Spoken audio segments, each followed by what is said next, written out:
In the spring of 2018, the air crackled with tension as the U.S. government made a bold move that would send shockwaves through the global economy. President Trump, who had long campaigned on the promise of putting America first, announced a sweeping tariff policy that imposed a baseline 10% tariff on most imports.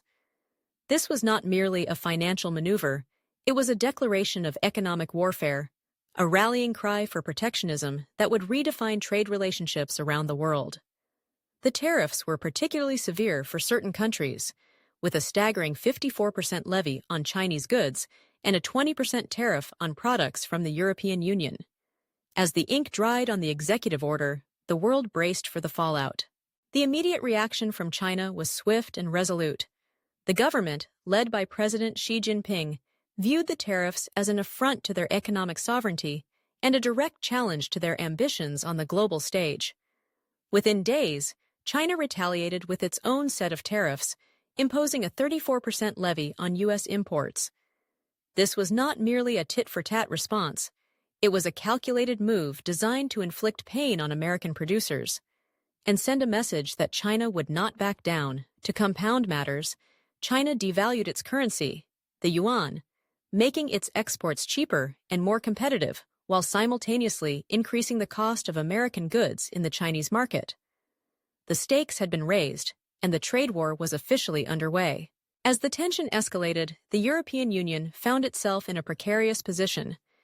The EU had long been a staunch ally of the United States, but the new tariffs threatened to unravel decades of cooperative trade practices.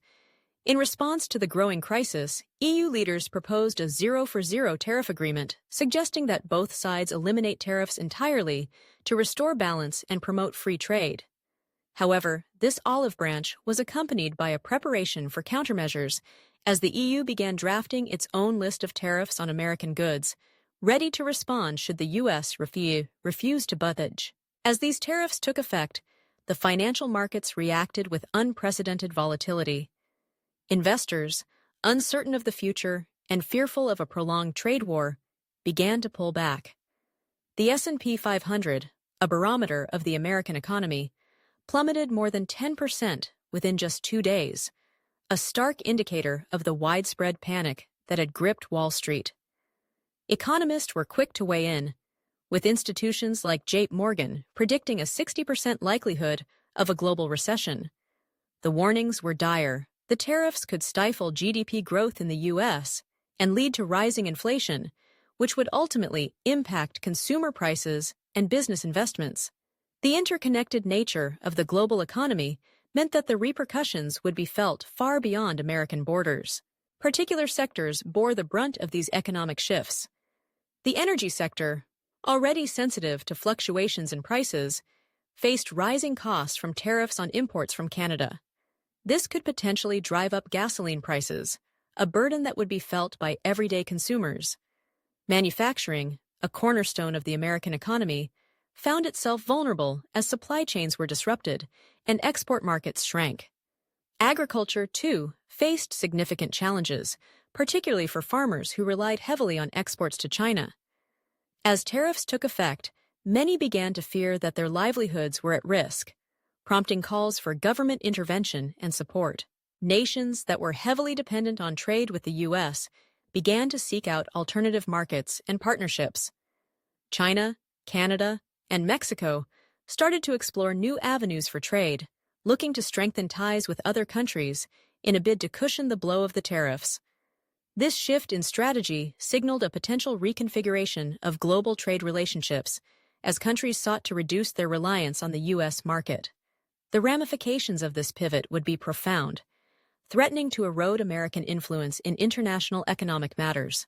From a consumer perspective, the tariffs were anticipated to elevate prices on imported goods, effectively lowering disposable income for many families.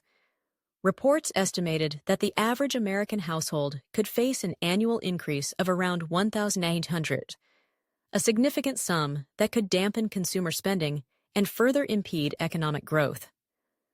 The prospect of higher prices for everyday items like clothing, electronics, and food loomed large, leading to a sense of anxiety among families who were already grappling with rising costs of living. As the trade war escalated, the geopolitical landscape shifted dramatically. Long-standing allies began to reassess their relationships with the United States, questioning the reliability of a partner that had suddenly turned to protectionism. The European Union, once seen as a steadfast ally, began to reconsider its trade agreements with the U.S., looking for ways to strengthen regional collaboration and lessen their reliance on American markets. Asian countries, too, began to explore new trade partnerships, seeking to create a buffer against the unpredictable nature of U.S. trade policy. The aggressive tariff strategies put forth by President Trump had unleashed considerable uncertainty in the global market. As countries scrambled to respond, the world watched with bated breath, wondering how far the conflict would escalate. Would the U.S. double down on its tariffs, or would cooler heads prevail?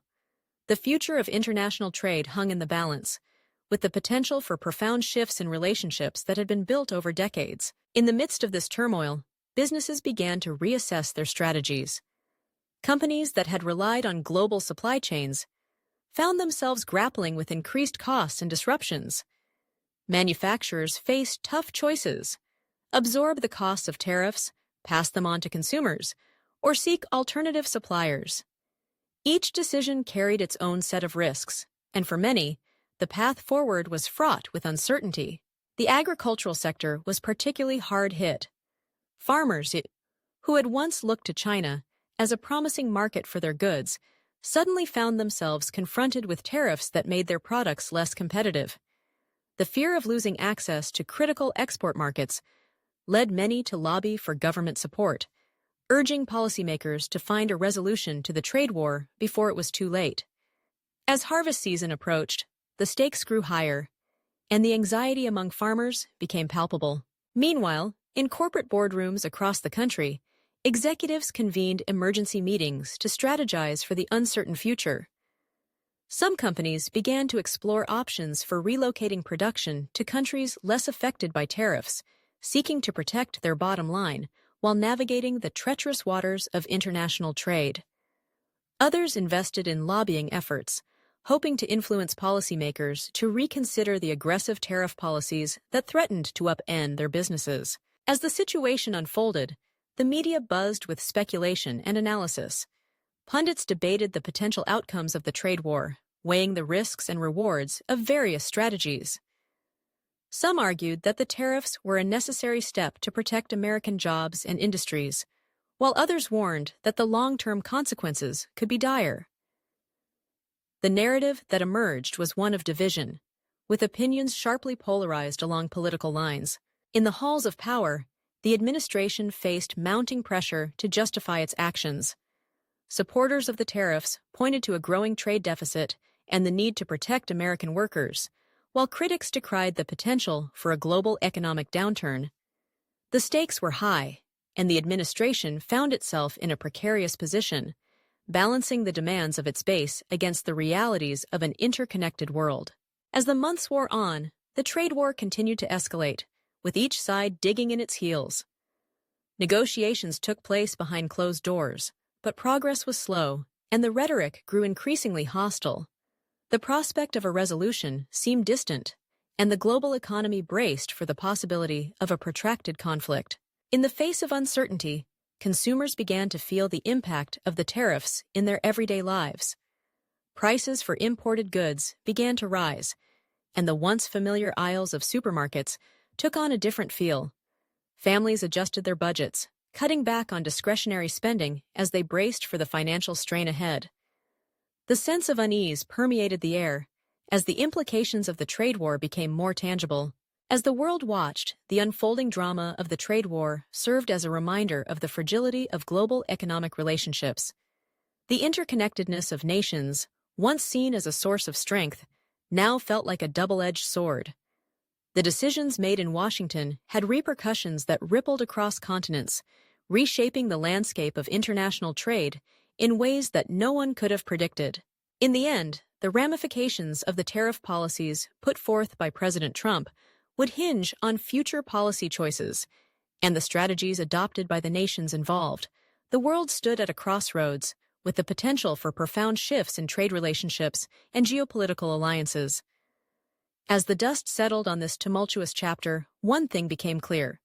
The landscape of global trade had been irrevocably altered, and the path forward would require careful navigation in a world forever changed by the echoes of a trade war.